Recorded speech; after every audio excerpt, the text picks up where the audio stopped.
good morning, good afternoon. This is Butch Bartolome of the Business Mentor Talks over at Manila Times. You know what? We have a newly married couple. Nako, ang ganda nito. The sweetest couple so far. They got married in November 2024 and now it's already 2025 and I'm sure such a sweet thing. But they have interesting jobs. One is flying and one is into behavioral therapy. So let's introduce each other. Franz and Jessa. Franz, good morning to you, and Jessa, good morning. Yes, good Good morning po, morning sir. po. It's an honor to Ah, be here. Yeah, to be part Franz, of I this. understand you are a pilot, a commercial pilot. How did you ever become one, and how is the training of becoming a pilot anyway? Training to be a pilot. Well, it started po when I was in third year college. I met a pilot and he inspired me to be one. And actually po, ang original plan was to be a doctor. But when I met him, nagbago po yung isip ko. I got more interested po in that industry. And so after college, I looked for flying schools to enroll in. And that was it. Doon na po nag-umpisa. It took me 2 years to finish flying school. And Mhm. fortunately, after that, may hiring po in the airlines and I passed all these exams and simulator trainings and became an airline pilot year 2016. So I've been flying po for 8 years now. Oh, so you're now flying for Philippine Airlines, no? Yes The po. flag carrier, and you are anong position mo ngayon as a pilot? Currently flying po as a second officer, and what a second officer does is yun po yung starting position that mainly assists the primary pilots, which are the captain and the co-pilot or first officer. And as of now, currently po I recently got an offer for a promotion for the co-pilot position, which would be starting hopefully by February or March, depende po sa requirement ng company. Wow! So congratulations, ha? Thank you. Ano bang a lot of people are always fascinated about being a pilot. What is there? Ano bang fascination? Ikaw na-influence ka ng isang piloto na nakilala mo ng college. What really attracted for that profession, Franz? Well, I guess po the first thing that made me attracted to this profession is mainly the freedom. Freedom po to just be up in the air, seeing the views. Ang gaganda po talaga ng nakikita namin sa cockpit each and every flight, as well as the travel. You get to travel to many places for free. And yes po, very rewarding profession. The adrenaline. He Yes, loves the the adrenaline din po. Adrenaline, The take Yeah. the rush, rush. But Yes. hindi ba mahirap mag-aral as pilot? I mean, you start in a flying school, right? Yes po. Well, the trainings would take no more than 2 years. But lahat po ng mga subjects doon is very, what's the word? Not too hard. May mga weather, may konting math lang. So, hindi naman po siya ganun. So may konting math, kasi meron mga allergic sa math eh. Okay. So May konting calculator lang po, sir. But all right. it's all doable. But is it something that you love doing? That you wanted to become a doctor, right? You're aiming nag-pre-med ka noon, I'm sure, the third year mo. Yes Okay. po. Sir. Yes. And all of a sudden the shift. Was it difficult to make the shift, or especially with your parents knowing that nagkaroon ka ng biglang lumipad imbis na nagkagamot? Yes po, sir. After college, hindi ko pa po actually sinabi agad. But napansin po ng mom ko na parang nagkakaroon na ako ng doubts when it comes to pursuing medicine. But the shift po is from starting from scratch again was very difficult. but it made me learn to adapt very efficiently. And so, yeah, di naman po ganun kahirap yung So transition. everything starts with the passion, no? Yung you're happy with it, but again, also the benefits of seeing how everything looks from the sky down, di ba? So now that and then you're going up the ladder, no? The ladder of your profession. Ano ba ang hazards of being a pilot? Number one is ano bang nakikita mong hazard sa inyong work? There are countless of hazards po eh. But if I can enumerate a few, there can be some technical like maintenance, hindi po na-check ng ayos yung plane. There can be weather, which is very hazardous sa mga turbulence. As well as yung mga ka-work din. Sometimes, if hindi po well prepared yung mga kasama, there can be hazards as well. Yun po. There's to only name a few. What about your jet lag? How do you handle that? How do you handle jet lag, Franz? We always make sure po na we are well rested whenever we have this rest requirement po kasi din magpahinga. But jet lag, pagka sa flight naman po nag-alternate kami to have this called controlled rest. Pagka long haul Okay. flights, if it's too long, you get to have a few minutes of short naps, but alternate lang po.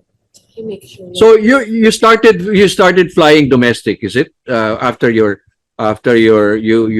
became a pilot in Philippine Airlines, you started domestic as well?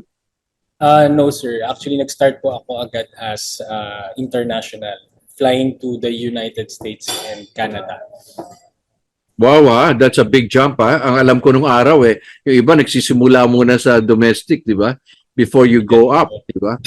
When it So, comes to the Philippine Airlines, the starting position of second officer, they are given the routes for long haul flights, which can be US, Canada, Middle East, and Australia. And doon po ako na-assign sa US and Canada. So what was your feeling on your first flight, Franz? How did you feel?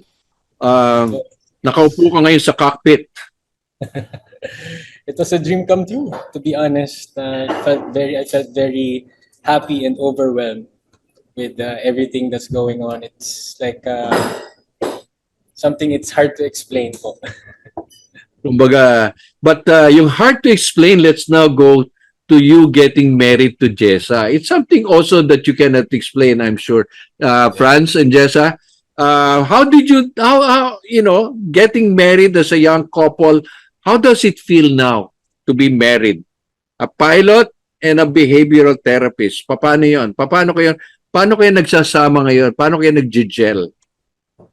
Jessa. Actually po, being married really makes us very, very happy and blessed. Kasi when we were dating, both of us were very motivated to do a lot more in life. So yung plans and dreams po namin together, we make sure na it's synchronized and nagkakaintindihan po kami. So nung kinasal na po kami, parang eto na, mangyayari na yung mga plans natin kasi kasal na tayo. And then, ayun po, more of communication and more of understanding of each other kasi po siya, usually he's out of the country every now and then. 4 days, he's flying, and then rest niya lang po sometimes is 2 days. So, yun din po, at his end, he makes sure din po na lagi kami nagko-communicate and we are still in the path na we really dreamed of. So, another sacrifice of him po kasi he makes sure na yung body clock po niya is Philippine time. So, siya po yung sumasabay sa akin, hindi ako yung sumasabay sa kanya. Challenging yan, Franz, ha? Your body clock is Philippine time and your Australia or Canada time. Yes, sir, I will be awake in the middle of the night. And kaya ko po siya ginagawa, sir, to be honest, para po hindi ganon kahirap sa pagbalik ng Pilipinas. You wouldn't feel as drained as if you adjust always sa mga countries na pinupuntahan ko. Oh, I cannot imagine. Tulog ka, si Jessa gising. Paano yan? Pag tulog naman si Jessa, gising ka naman. Yes, Para I think Yes, po, sir. what you're saying, Jessa, you're able to maintain that communication And being a behavioral therapist, I'm sure you're able to apply that in your married life, right? Yes po. That's what she always say. Lagi po kaming naaasar na, oh, si Franz, behavioral therapist yung wife. Behave na behave yan.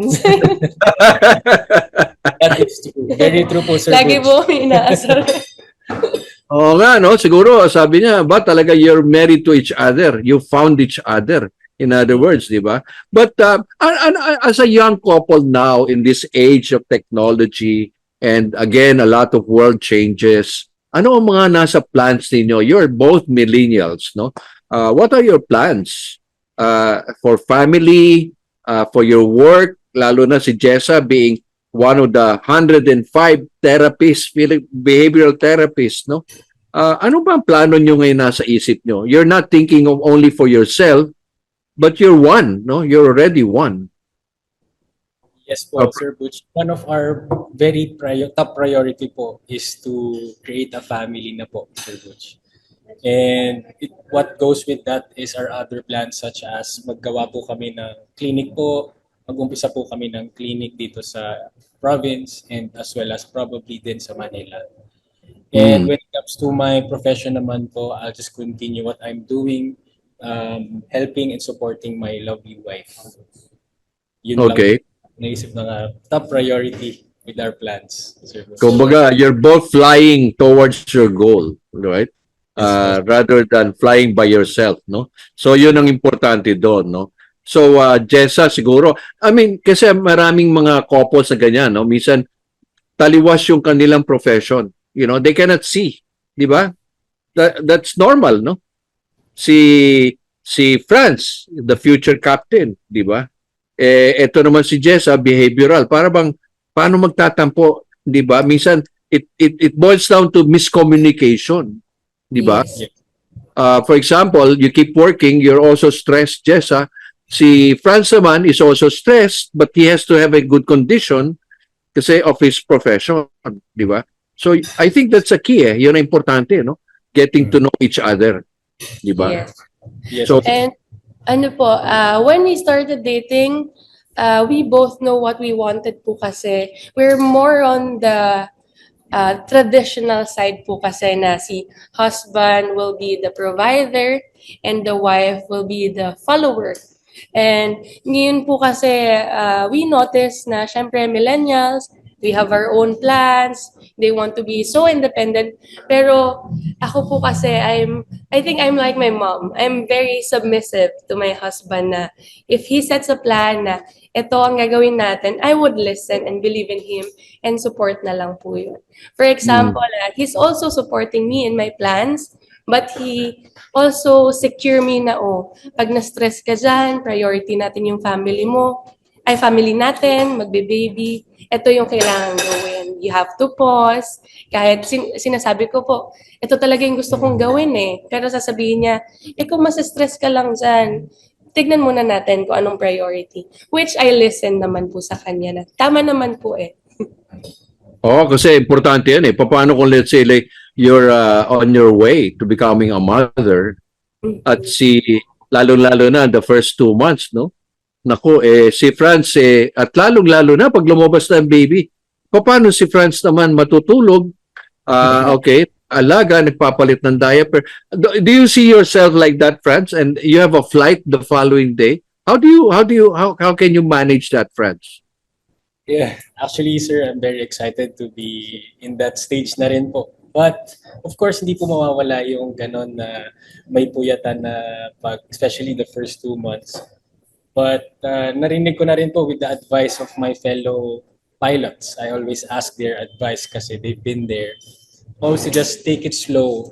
Have all the resources that you can get, especially with my in-laws or my parents as well. They can also provide help for us when the time comes. Yun po. Oo, kasi di ba kayo mga piloto kayo dapat nasa condition kayo di ba? I mean, you cannot be in kasi paano you're the ones managing lives, no? Hundreds and lives, no?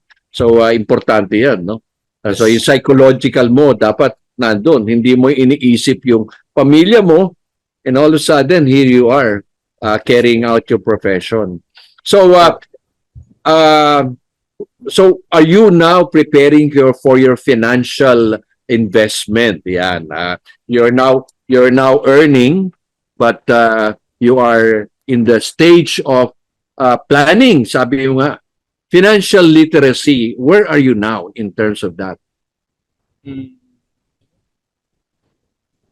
When it comes po with the financial planning, we both have a synchronized plan na that would help us provide for our future po. We have these accounts separated na po, which is for our plan for the clinic, plan for our future family, and we also have an emergency fund. And we're very confident about it, Sir Boots, kasi aside from being very blessed to our profession, parehas po kasi kami talaga na ipon muna, and we know what's our priority. Hindi lang po just because we have this money, we're gonna buy whatever we want.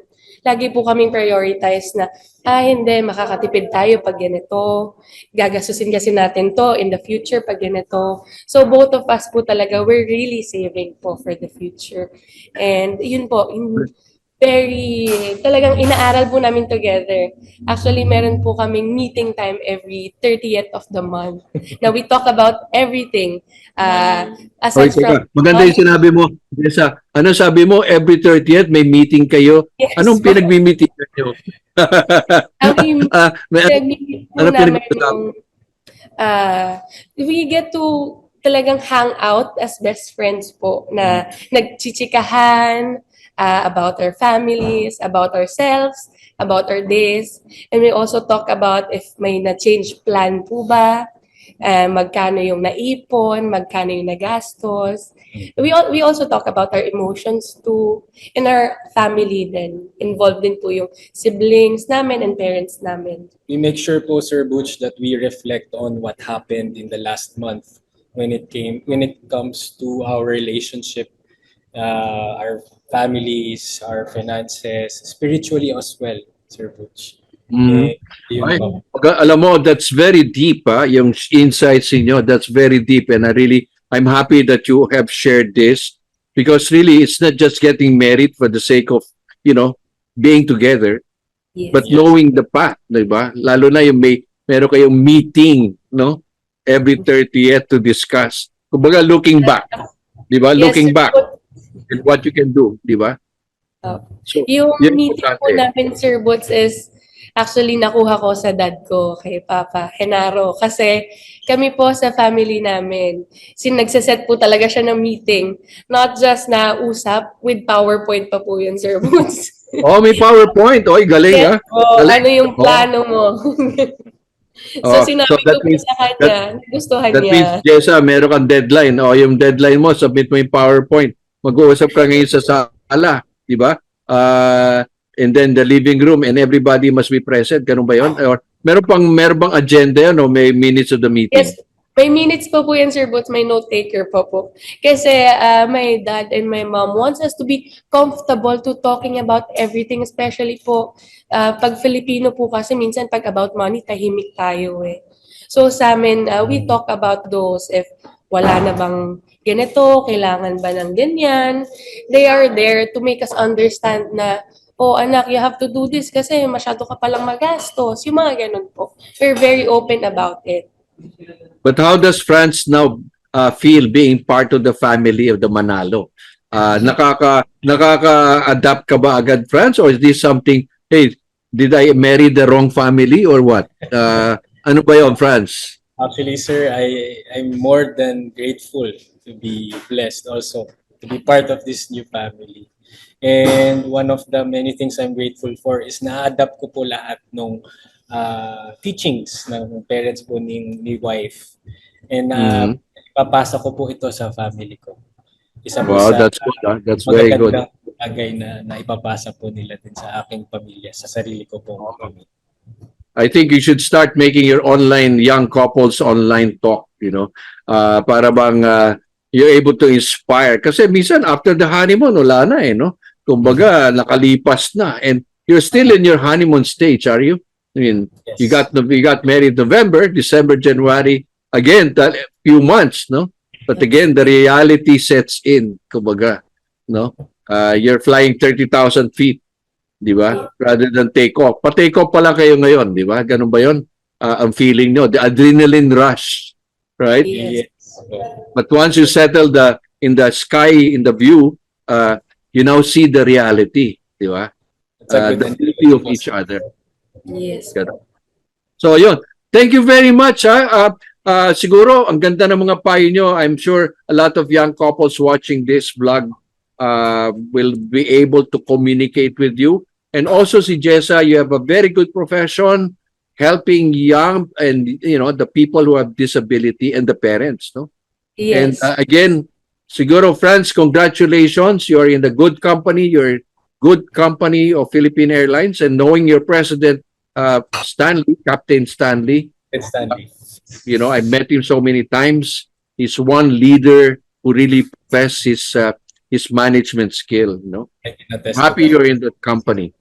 Thank you, sir. Thank you, sir. Probably, I'd like to look up to you in future captain, manning the big birds, di ba?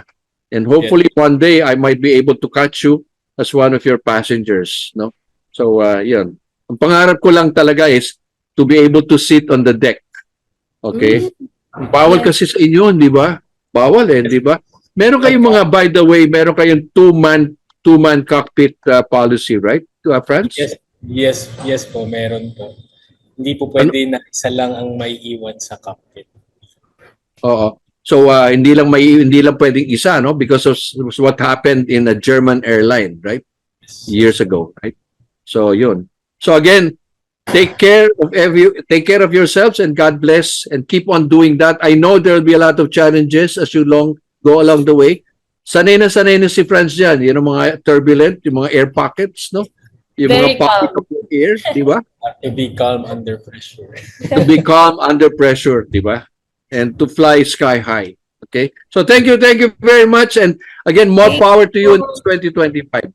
Okay? Thank you. Thank you, Thank sir. you very much for You're having us. very Bye-bye. inspiring. Bye-bye po. Bye.